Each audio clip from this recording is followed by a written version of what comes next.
Good afternoon, everyone, and welcome to Conference Championship Week. This is the Early Edge, and we're brought to you by BetMGM. Make it legendary. My name is Sia Nejad, and we've got a great show for you today. We're breaking down most, if not all, of the Championship Week games, and then, of course, we've got some best bets and some futures to go over. Let's go ahead and bring in the stars of the show. You don't want to hear from me. You want to hear from Emory Hunt. You want to hear from Mike McClure, and you want to hear from Tom Casale. And gentlemen, I'm going to get right to it because we do have a lot of games to go over. In this first game, this is just good producing from our producer, Ben. The one that can cause the most chaos. Mike McClure, I'm going to start with you. It's Duke and it's Virginia, and there's certainly a lot of implications, particularly if Duke wins. Let's talk about it here at BetMGM. It's a 3.5-point spread. Virginia, the favorite, 57.5-point total. Mike, before we get into who you like in this game, can you just kind of sprinkle around in terms of what this means to some of the other teams that maybe are on the outside looking in? Yeah, it's full chaos, frankly, if Duke is able to win this game, because I don't think there's a scenario that Duke would be a representative in the college football playoff. So we'd then move outside of the power conferences, putting additional winners in. It would certainly hurt teams like Miami in its own conference, for example, that may be trying to look for that at-large bid. And there's just large financial ramifications for a conference like the ACC, who had a big opportunity or still has a big opportunity to put a team in the college football playoff. You know, a national championship just to the conference itself still worth around $20 million minimum. It would be around $4 million for a team to make the college football playoff, which is not an insignificant number, especially to a conference like the ACC, who is not necessarily where the Big Ten and the SEC are right now. So it's a huge deal, and I think it certainly favors Virginia in this game. There's a lot of incentive to get a team in the college football playoff for the ACC. Emory, before we get into who we actually like in this game, if Duke is able to pull off the upset, and this is only a 3.5-point spread, up from 2.5. If they're able to pull off the upset behind Darian Mensah and company, what team on the outside looking in is like really rooting for that?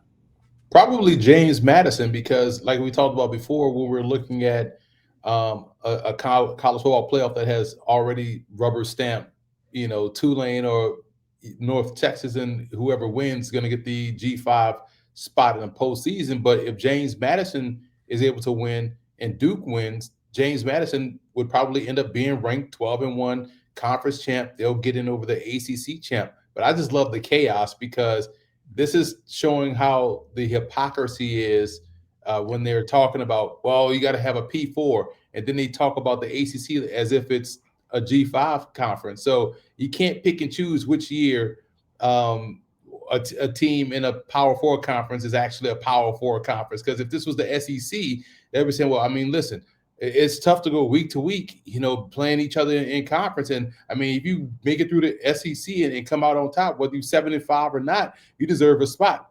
You can't have it both ways. That's why I love it. Absolutely. Let's get to some picks in this game, Tom Casale. I'm going to let you start us off. Again, 3.5-point spread. A lot of fans at James Madison, my alma mater. That's why I snuck that question in. Very interested in whether or not, again, Duke can pull off this upset. What do you like in this game, Tom? I like Virginia a lot in this game. They won the first meeting 34-17, and the game wasn't that close. UVA had 540 total yards of offense to Duke's 255. Virginia had a couple of turnovers, or the score would have been worse. I just give Virginia a big edge defensively here. I don't think Duke's defense is good enough. And I think, with Virginia, a lot of people, including myself, were kind of waiting for them to even out during the season, but they kept winning. And shout out to Emory. My memory's not as good as it used to be, but I believe back in August, Virginia win total over was one of his top plays. He was on them early. I just think they're the much better team, and I agree with Mike. Listen, I don't think the officials are going to cheat, right? But if it's a close call, in the fourth quarter, I think it's going to go Virginia's way. There's just too much money involved here. That's a fair point to at least bring up, because it does have some potential implications. Emory, was he right? Back in August, did you have Virginia's win total over, and do you like them to stack another win here against Duke? Totally, Tom was right, because my premise was they brought in the running back from North Carolina Central, who's one of the leading backs in the country, and they also brought in a quarterback from North Texas, who's one of the leading quarterbacks in the country. And so those two pieces offensively was going to give them a chance to win games. But I can't say I thought they would get this far, but I thought they definitely went over their wins with. I think it was like 3.5, 4.5, something like that. But in this ball game, man, knowing what's out in front of Virginia, talk about going from an afterthought to a conference champion. Now you have a chance to win a national championship. So when coaches speech about that in the spring and winter, this is the moment they're talking about. We have a chance to be a national champion if we take care of our business. I think they take care of Duke in an impressive fashion to where it leaves no doubt that they belong in the postseason. So, Emory, you're laying the points as well. Now, Mike, I agree with what Tom and Emory said to an extent. Obviously, Duke's defense isn't really going to measure up necessarily. But then again, Darian Mensah for Duke has been really, really good. You look at the touchdown interception ratio, throwing for a bunch of yards as well. Any thought on taking the plus 3.5, or are we going 3 for 3 on UVA? Yeah, 3 for 3 on UVA. And honestly, I'd take it a step further. I'd play the money line at the current price point at minus 170. That implies around 63%, 62.5 to 63. Just intuitively thinking through this game and all the money on the line, the stakes of the game, where the two teams frankly have been, I would give Virginia just rough back of the napkin math. I would give them a 70% chance of winning minimum, considering all the circumstances. That means you should be paying minus 230 in this particular spot. But at minus 170, also it's championship week. Look out for promos at the sportsbook as well.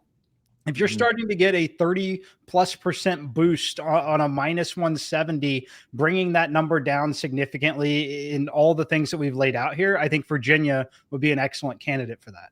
I think that's a good call on the boosts, because I've been using those over the last couple of weeks where the money line might be minus 165 like it is here at BetMGM. And because of the boost, you can get it down to, minus 120 or something, minus 125, something in that range, depending on the percentage boost. So I like that call quite a bit, Mike McClure. All right, let's get to, we got to get to Emory, apparently. Emory, favorite ACC win total. Oh, okay. I didn't see that. There you go. Over 6.5 wins at plus 130. Emory, congratulations. That's a great hit at plus money as well. Yeah, we do what we can. We do it for the people. You know what I'm saying? We do it for the people. That's why you need to be a member of SportsLine. We're going to move on to the next conference championship picks, but I got to implore you, now would be the time. If for some reason you're not a SportsLine member, now would be the time as we enter championship season, but of course, college bowl season as well. We've got NBA, college basketball starting up, a lot going on over at SportsLine. So if you want to become a member, go to sportsline.com/join. And if you type in the promo code WINNERS, you get 60% off the annual plan. Again, that's winners. Once you get to sportsline.com/join, if you type that in, you get 60% off the annual plan. That includes everything at SportsLine, including the SportsLine Discord. Once you're a member of SportsLine, you go over to discord.gg/sportsline. And guess what? You and about 7,500 to 8,000 other members are going to be talking back and forth, not just to each other, but of course to SportsLine experts. We've got channels for every single sport. You name it. WNBA, UFC, MLB, NBA, NFL, college football, PGA. If there's a sport to it, soccer, we've got a channel for it on the SportsLine Discord. All right, ladies and gentlemen, we're going to take a quick break and we're going to come back with a huge game. Ohio State, Indiana. It's the Big Ten best bet. That's coming up next on the Early Edge.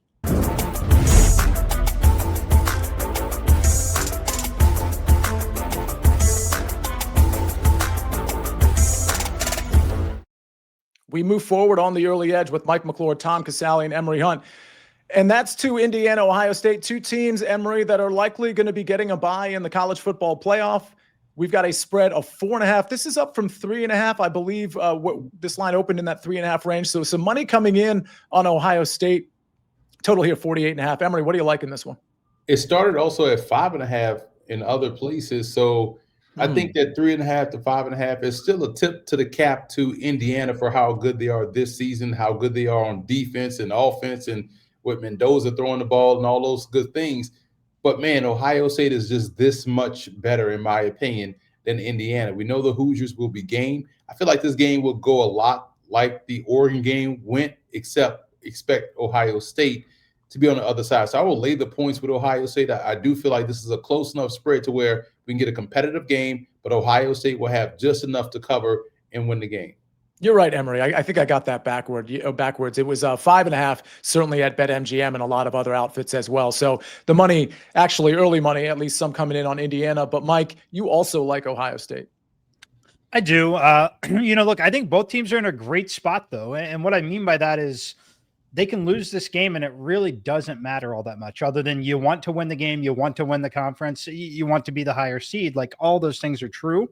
But the ultimate goal for both of these teams is still get in the college football playoff, and they've already completed that task. So I don't think it's a huge deal if Indiana ultimately drops this game. I know they want it. I know they're going to fight for it. I think Ohio State's still the better team. I like what they're able to do defensively, frankly. I think it's going to be a spot where they're able to limit Indiana offensively in this game. Why I would play it here at 4.5 or 5.5 still, frankly, I think they ultimately are able to cover late. I think it is a competitive game for 3 quarters, but I do think they win this by a touchdown. So I like Ohio State until someone proves otherwise. Just the way that they are locked in and focused, they're in my opinion, as close to a dynasty as you can get to be right now. I love the team. I think that Ryan Day's got the group incredibly focused. And again, just the defensive side of the ball, I think Ohio State's the better team here.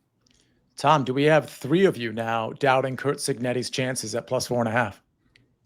Well, yeah, I mean, it's going to be a tight game. So on Sundays, I actually write during the college football season a bet now or wait article. There was a couple books that had this at 6.5. Ooh. I couldn't get the article out fast enough. By the time it was published, they were probably. I was like, if you like Indiana, you got to sprint to the 6.5, right? Because there's no way that number was going to stay. Then it settled at 5.5, like you mentioned. Now down to 4.5. This is a tough one. These are 2 really good teams, but I agree with Emory and Mike here. Ohio State is still the best team in the country until someone proves otherwise. And I think Mike kind of hit it on the head. I think it's going to be a very competitive game, but I think at some point in the 4th quarter, one of those Ohio State playmakers makes a big play to get a little bit of separation and they cover this number, but it's going to be a heck of a game. Yeah, I want to go around the horn here on the total as well. 48.5. I mean, I think that's a really efficient total here, Mike. And I do feel like both of these teams maybe slow things down a little bit, at least with, the running game, for example, maybe limit possessions. Is that how you see this game going? Do you lean towards the under here? I would say if you like Indiana, I would be on the under, because the path to me to Indiana winning this game is not a back and forth shootout. I think Ohio State still has better playmakers. It's a lower scoring game where they have success defensively. I'm pretty confident Ohio State has some success defensively. So the scenario that it really comes down to who you like in the game. If you like Indiana, I would be slight under lean. As 47 becomes a pretty key number, thinking like 27-20 kind of game. If you like Ohio State and you like Ohio State pretty confidently, I would stay away from the total for 1, but I'd be leaning over or nothing at that point. Emory Hunt, do you think the path for Ohio State is to play their ball control style, limit possessions, and maybe get out with a lower scoring game? I think the magic number for Ohio State is 30. And for Indiana, it's probably 17. So that's probably where you see the spread, the total number come from. And so they're expecting Ohio State to kind of keep this one in that number. I can see Ohio State's defense stealing some possessions away from Mendoza. He's putting the ball in harm's way a lot. Sometimes they catch it, sometimes they don't. And when they do, in regards to a team like Ohio State, they will make you pay. I mean, he almost threw on the first play of the game against Purdue. So at the end of the day, this is something that Ohio State will take advantage of. We saw Oregon have a pick 6 against them. So I can see this one, going under, but Ohio State having firm control. Tom, any thoughts on the total here? Yeah, one of the things I think is interesting is, Ohio State waited an entire calendar year to get revenge on Michigan. That was, as big a win outside of the national championship, or maybe even as equal, whooping Michigan the way they did. Now, I'm not saying they're not going to be up for the game, but I'm saying maybe they start a little slow. Indiana's going to come out with their hair on fire. So I could see Ohio State's offense taking a little bit of time to get rolling here, and Indiana's defense having some initial success. I would actually lean towards the first half under here. The 48.5 is about right, and I could see this game going over late. So I would lean first half under. All right, that'll wrap it up for Ohio State and Indiana. Again, both teams probably enjoying a bye in the first round of the college football playoff. But this game means a ton to Kurt Cignetti and Ryan Day and both of these teams. We're going to move on next, ladies and gentlemen, to the Big 12, where BYU's still trying to sneak in here. They get to play Texas Tech, or I should say have to play Texas Tech in the Big 12 title game. We're going to cover that right after this message from our partners.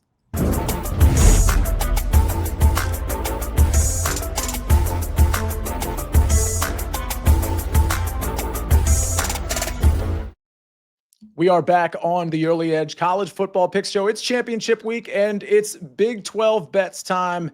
Tom, I'm going to start with you here at BetMGM. We've got a 12.5-point spread. I know this is maybe up to 13.5 in some places. Texas Tech, of course, laying the points here. Didn't go well for BYU, Tom, last time these two played. What do you like in this one?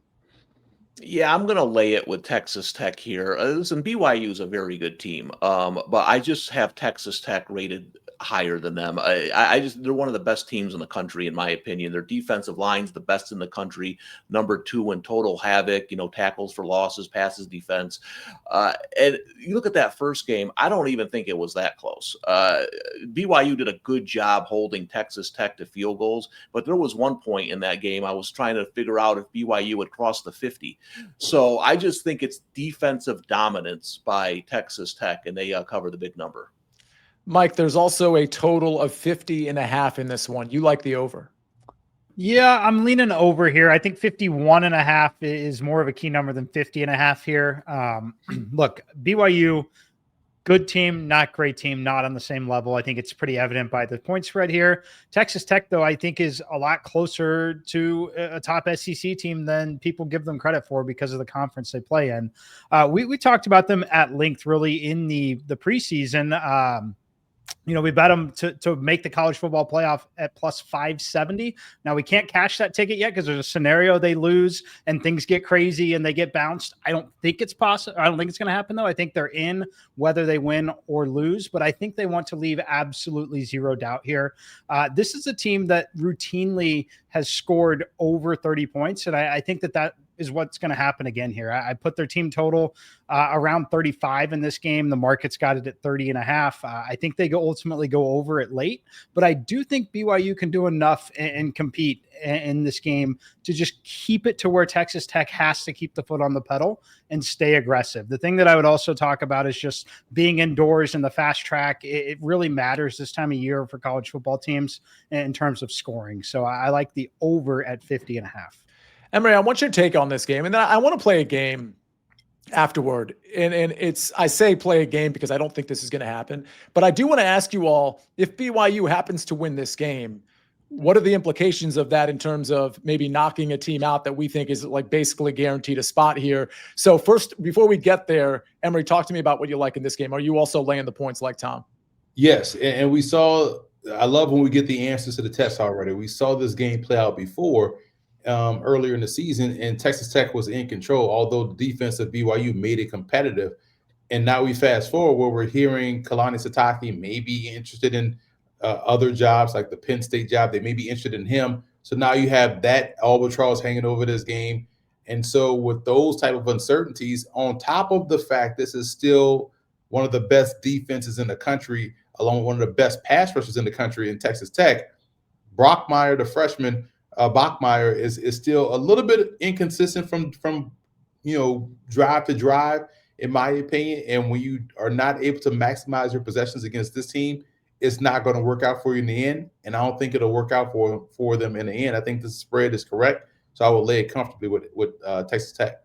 I was going to ask you, Emory, and I maybe I can get head nods from the other two. If this is 13.5, you still lay it, right? Yeah, totally. Mike? I lean there, yes. Okay. I'm not laying it to start, but I do lean there. I do think it's a double-digit win. The question is it 10? So I'm not playing the spread, but I lean there for sure. That's right. You're on the over, so I should have gone to Tom with that one. Would you be laying the 13.5 as well, Tom? Yeah. And Tom, if BYU happens to pull off an upset, I mean, anything's possible, right? Who's the team that would be on the outside looking in at that point, in your opinion? I think it's going to be Alabama if they lose to Georgia. Listen, I know it happened in August, but they lost to a bad Florida State team. Those games got to matter too. That happened 4 months ago, and a 3-loss Alabama team with a loss to Florida State, I think they're out.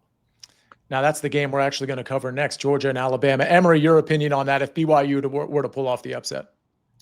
It wouldn't surprise me to see them keep Texas Tech out to put a 3-loss SEC team, Texas, who's been lobbying, in the mix. So although we're just assuming that both teams would get in if they lose, Texas Tech already has a loss. And if they lose the championship game, I can see the argument being made that to say, I mean, well, how good is Texas Tech? They hadn't won their conference. I mean, you have a team in, Texas that has won, 5 top 10 games. Like, I could see that argument, and I could see that being the reason why they keep Texas Tech out. Mike, there would certainly be other teams that could potentially get knocked out that we haven't even mentioned. Any of those teams come to mind? Yeah, I mean, there's a scenario where Notre Dame, Miami, Alabama all get knocked out. In BYU winning would be part of that scenario, and then the Duke game that we already talked about could come into play. Keep in mind, when we're doing this, a new set of rankings comes out later tonight. Mm-hmm. The thing to watch for there is just where Notre Dame is relative to Alabama. If they throw Notre Dame in one spot ahead of Alabama, that's all you need to know at that point. If Bama loses that game to Georgia and Notre Dame's already a spot ahead of them, Bama's out, Notre Dame's in. That's the way that it's going to go at that point. So watch the rankings come out tonight. You need to see where Notre Dame is relative to Bama in that particular setup. And so when you say that, you're talking about the scenario where BYU wins, correct? Yes. Okay. Gotcha. All right. Well, we do have to get to Bama. That's what we're going to do next here on the Early Edge. It's Georgia, it's Bama, it's the SEC Championship game coming up next on the Early Edge.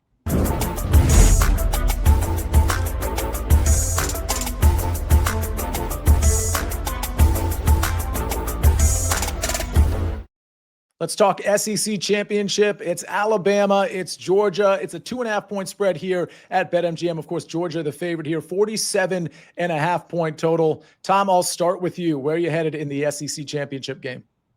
Yeah, this is a tough. First, I'll say these championship games in terms of the playoffs are a joke. Okay. If you want to have a championship game to determine the winner of the conference, that's fine. But to say the loser gets into the play, I don't know where the committee came up with that idea, but it's nonsense. You put the best teams in, that's it. That's why I think if Alabama loses, that they should be in trouble. But Emory's right; they probably get them in. I like Georgia here, and here's why. I think right now they're the better overall team, and I understand they've lost 10 of the last 11 against Alabama, and I do think there's some mental stuff, maybe with Kirby Smart against Alabama, and I don't know why. But I just like the way Georgia's playing. I like the way their offense is playing. Alabama has snuck by a lot of these teams. I think it ends on Saturday. Georgia gets the win.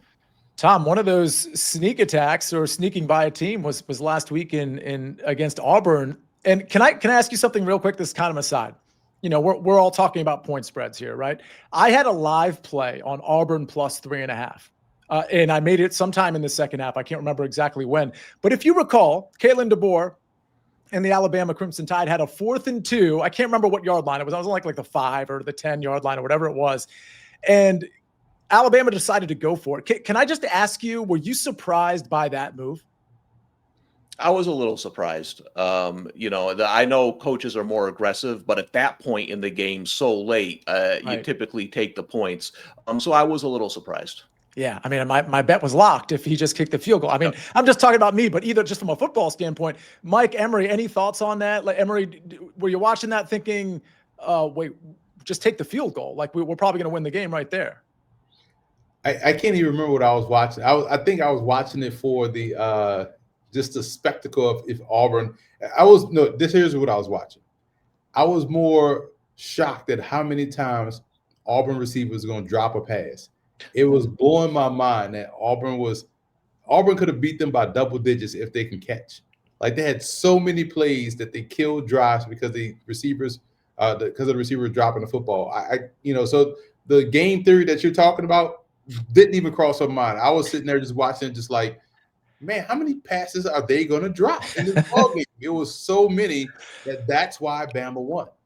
Well, so that leads in Emory too, and Mike, I'll get to your commentary if you have any on that 4th and 2 call, which for the record I thought was super bold. I'm not necessarily pro or con. I was just surprised by it. Emory, it sounds to me like you might be leaning Georgia and laying the points here.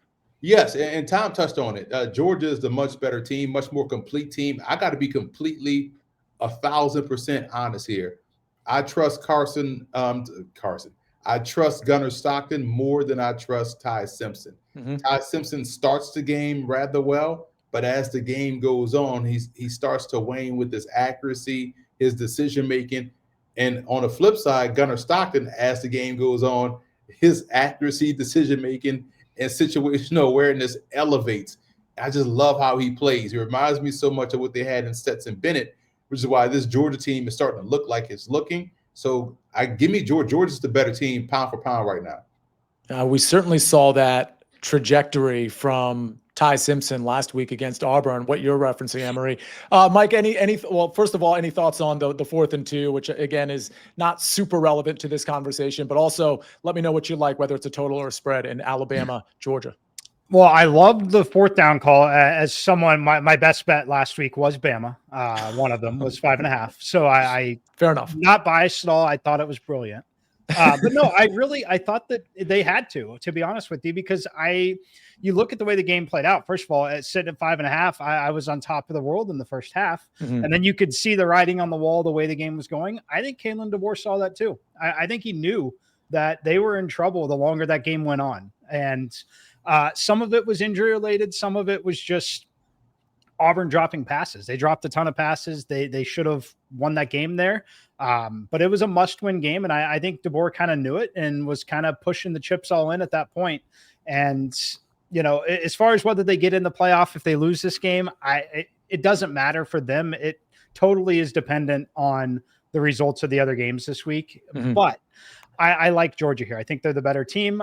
And I think you could honestly, I get why the number is 2.5. I would set it at 3.5, to be honest with you. I think that Georgia can maybe have this game be tight, but I also see the scenario that they absolutely pull away. The thing that we need to watch on this, Jam Miller may not play in this game. He was pretty beat up in that Auburn game. He ran really well early in that game. It was like the first time in a while that he looked free and was healthy again, and boom, instantly gets hurt again. I think that Alabama could have some injury issues in this one. So Georgia all the way here for me. I made the number 3.5. And for the record, as angry, I wasn't angry. I was disappointed as I was to lose the bet late Saturday night. I completely agree with you. It looked like that game in the second half was just slowly getting away from Alabama, and they probably needed that touchdown to secure the win. So I think that was probably the right play by Kalen DeBoer. All right, that's the SEC Championship Bets. We've hit some of the major conferences, but how about some non-G5 championship games to consider? We're going to get to our best bets, a couple of futures to consider. It's all coming up next on the Early Edge.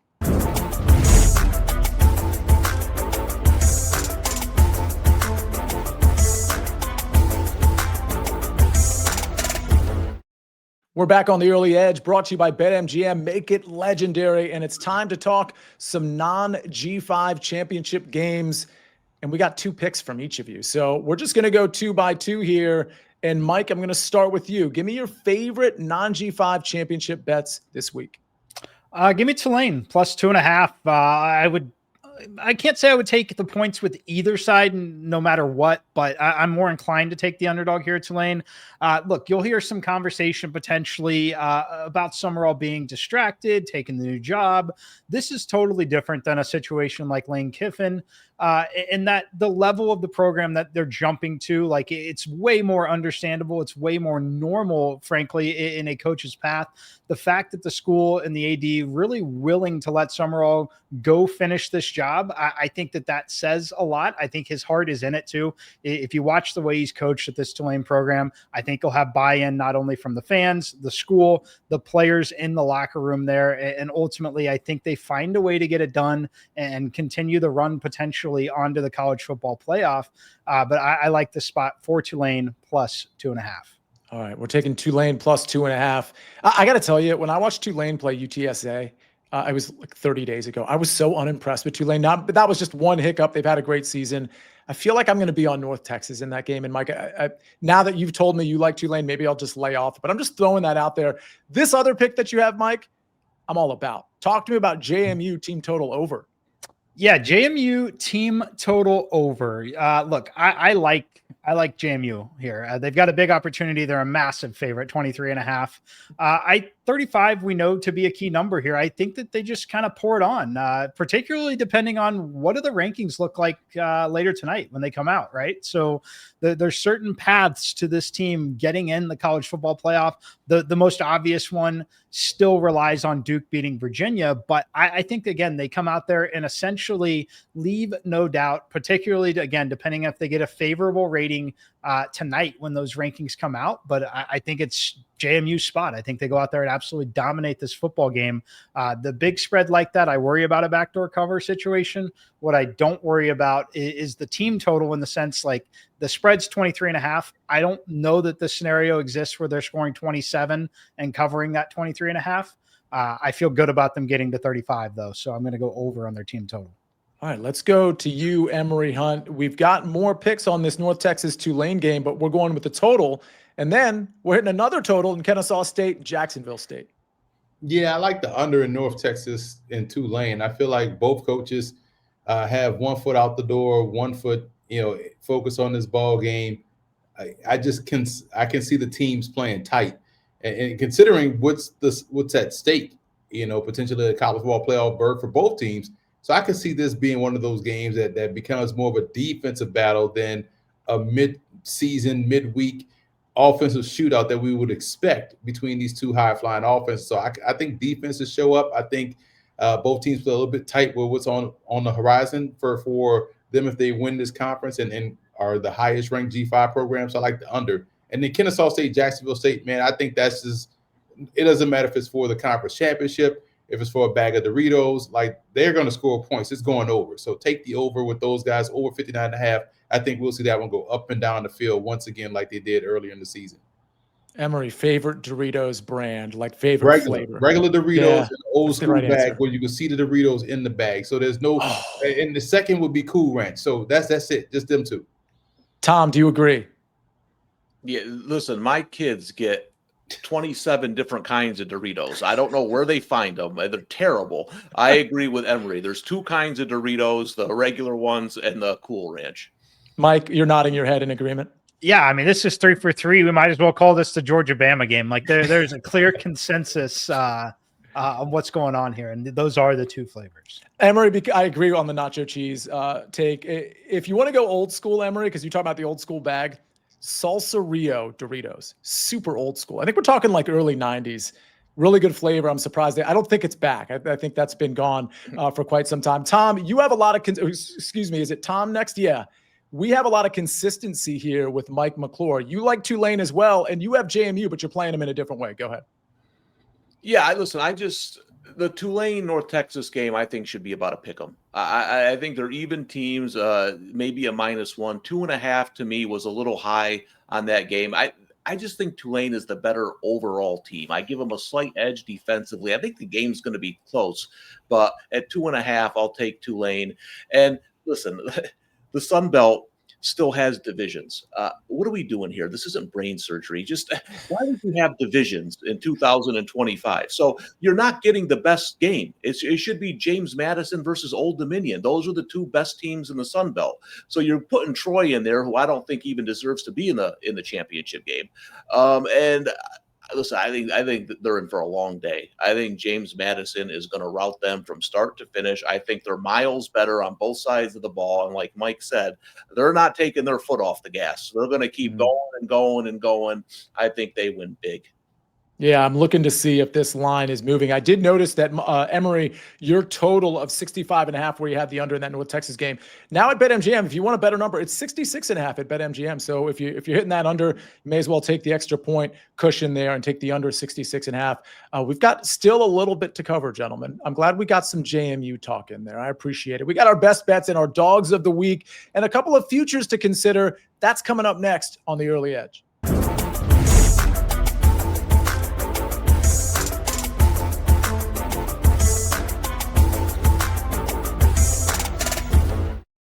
We're back on the early edge, and it's time to get to our best bets, an underdog of the week, and of course, a couple of futures as we near the college football playoffs.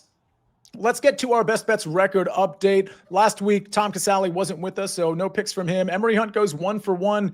Mike McClure goes 2-0, bringing his unit total on the year on the best bets only here to over 10 units. You love to see that. Let's see if we can go 6-0. And Emory, I'm going to start with you. Give me your two best bets for this week. Going to the FCS playoffs, Lehigh welcoming in Villanova. I'm going to lay the 4.5 with the Mountain Hawks, who used to be called the Engineers back in the day. I like the fact they have played the same way from start to finish. This is a very good defensive team. They got two tremendous tailbacks. They're well coached, and they're playing a disciplined style game. They don't beat themselves. I think the spread is right. I will lay the 4.5 against Villanova, although I like Villanova and how they play. They got two good backs themselves, but man, this is a football team I think is a team of destiny in Lehigh, so I'm trusting them. And in the SWAC championship game, we have Prairie View A&M against Jackson State for the right to go to the Celebration Bowl to take on South Carolina State. Now, this spread is a little bit inflated in my opinion. Prairie View A&M first-year head coach Tremaine Jackson not only is a great coach because he did a great job at Valdosta State, but he's also a fantastic follow on Twitter because he is chirping all the time with the pettiness, and I love it. This game is going to be real close. Their team is tightly bound by their defense and their ability to control the clock. Jackson State is very good as well. This should be a 3-point spread or 3.5-point spread. Definitely not 7.5. So take it right now while you can. I absolutely love during championship week, you go into the FCS and a bit off the radar. But Mike, we're going to go very much on the radar with your two best bets. They involve Ohio State and Georgia. Yeah, very much on the radar, really all season for the best bets. I live in the SEC, and sometimes we dabble in the Big Ten. We're going to dabble big time in the Big Ten here, though. I'm going to go Ohio State team total over 26.5. You've been here all year. You know how important 27 is on a team total, particularly in college football. I will pay to find out on this one. And I'm not going to get in the way of laying the points against Indiana. It's a respect for Indiana. They're a great team, highly motivated. Again, both sides. I don't think this game matters all that much. It matters a lot to them, but big picture, they're both in whether they win or lose. I will pay to find out if Indiana can limit this Ohio State offense and those playmakers to less than 27 points in this game. The team total, as we sit currently, 26.5. I think there's a shot by Saturday the team total gets moved to 27.5 at sportsbooks. It'd be a very, very different decision at that point. It's not. Give me Ohio State team total over 26.5 here. Yeah, and take me to Georgia because that's where you were headed next. In Georgia, you can almost play the same thing. There's a team total there, 24.5. I'm going to lay the 2.5 while it's 2.5. If this were to move to 3, I would then pivot to a Georgia team total. I think they're a little better than Alabama. And I think Alabama, while they got out of town in the Iron Bowl with a win, they were reeling in the second half of that game. They've got some injuries headed into this one. Georgia is the better team, and I ultimately think they take care of business. Could be a tight game, could be a field goal, but the fact that this is not 3.5 or more, like I think it should be, I'll be on Georgia here minus 2.5. You guys have me convinced on Georgia. Like of all that, like we've talked about a lot of games. Georgia minus 2.5 is a bet I'm going to make. I mean, I'm with you on most of these bets, although I think I'm actually going to bet North Texas gentlemen minus 2.5. But everything else, especially Georgia, I'm very much convinced. Tom, talk to me about UVA and South Dakota. Yeah, listen, I just like Virginia here. I think they're the much better team. I still can't believe Miami and Florida State let this happen. Oh, Virginia and Duke in a championship game. What are those two schools doing with all those resources they have? It's shocking, though, that this is if you think about it, that this is the ACC championship game. But I just think, like I said, been kind of waiting all year for Virginia to come back to the pack, but they never did. And I just think they're the better team. And my favorite play of the week is South Dakota getting 6.5 against Mercer. South Dakota's played the much tougher schedule. And I love taking in these FCS playoffs an underdog when they played the tougher schedule. And they've won 4 in a row. And you look, they beat North Dakota, still in the playoffs. South Dakota State, still in the playoffs. They won at a tough Southern Illinois team and then beat Drake in the opening round. I won't be surprised if Mercer wins this game, but I think South Dakota is peaking at the right time and it's going to be close. So I'll take the 6.5. All right, we're going to move to the underdog bet of the week, where we're looking for an underdog, or at the very least looking at some plus money. And Mike, you don't have an underdog here, but you certainly have an alt line that involves a plus 162 play. I do. Look, I bend the rules on these often, and I would encourage you guys to do the same sometimes. If you find situations that you really like, I would consider doing it. I would also mention I did hit the underdog again last week by building your own, which was Michigan plus 200 in the first quarter. They won the first quarter in that game. That's right. I'm going to create an alt line here with Ohio State, bring it up to 9.5 at plus 162. I think there's a scenario here where this is that 4 to 5, 6 point game for the majority of it. And ultimately it's one big Ohio State play late, whether it's defense setting up the short field or the big play to Jeremiah Smith. I think that this is a number that is appealing to me in this circumstance. So create your own underdog here. Not many games to choose from. I will take Ohio State to win this by double digits at plus 162. All right. Ohio State minus 9.5 on the alt line at plus 162. And Emory, we're returning to the MAC. Yeah, nicely played there, Sia. I see you've been up in your music game. So I will take Miami of Ohio, just like we talked about on Monday. I like the fact that this team, led by Chuck Martin, beat Western Michigan already. I know they lose to Quan Finn, who just announced that he's going to be joining, playing in the American Bowl All-Star game, which he left this team to get prepared to go and get ready for the NFL draft. But they're still competitive. They still got a good defense. They still can run the football. I like Miami of Ohio at plus 104 to knock out the Broncos. I'm looking forward to that one. I talked about it on Monday. I think Western Michigan is very good. Not to say that your bet's going to lose. I'm very much looking forward to see, especially how that game starts. Western Michigan's gotten off to some slow starts lately. All right, Tom, I've mentioned it a couple of times. I'm probably just dead wrong on Tulane, North Texas. No, I don't think you're dead wrong. I think it's going to be a close game into the fourth quarter. That's why I took Tulane. I was actually debating. I like Emory's pick too, but I saw he had Miami, so I went with Tulane. I just think, listen, this is going to go down. That's why I decided to take the 2.5 points. I think this game is going to be tight throughout. It's going to go down to the fourth quarter with either team having a chance to win. So I'll take them to pull a slight upset at plus 115. All right, let's go to futures that we like. And Mike, I'm going to start with you here. You and Tom both have futures that you like on Notre Dame. Mike, talk to me about Notre Dame to make the quarterfinals.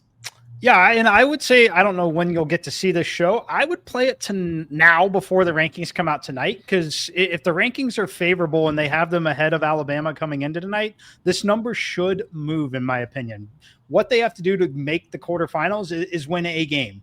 I am very confident right now that we're going to see them be the 9 seed and play the 8 seed, which is likely to be Oklahoma. They would be favored in that game by 3.5 or 4.5 on the road. I like this spot for Notre Dame. When you look at college football spreads, if we're right about where that spread is, a 3.5 would be around a minus 180 to a minus 185 money line. And that's essentially all it is. Why it's priced at plus 100, they're not in yet. They're not guaranteed to be in. I think they're in. If they're in, this number is going to go straight to what the money line price on that game would be with a hypothetical matchup.